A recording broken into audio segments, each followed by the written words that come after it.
That's the thing. Overhead gaps give me things like so who is this person who is talking about overhead gaps, right? Was there overhead gaps here? Did it stop the stock from going up? Was there overhead gaps here? Did it stop the stocks from going up? Was there overhead gaps here? Like, did it stop? Was there overhead gaps? Or like, let's look at this entire move which happened, right?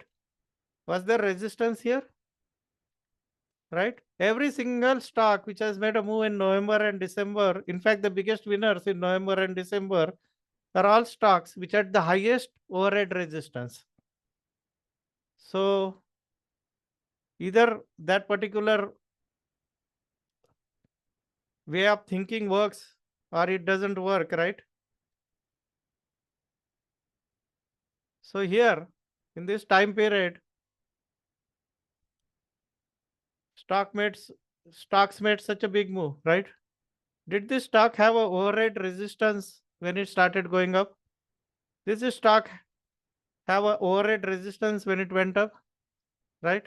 Did this stock have a overhead resistance? And these are the best performing stocks. The stocks which didn't have overhead resistance, they didn't even show up in this particular list.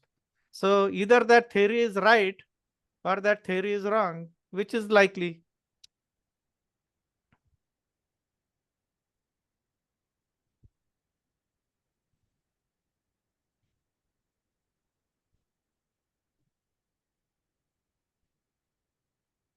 All of these stocks which made biggest moves, they had the biggest overhead resistance. All of this, right? All these stocks, they had the stocks which didn't have overhead resistance don't even show up as making big moves, right? And this stock had so much overhead resistance, or like in any one of these stocks, right?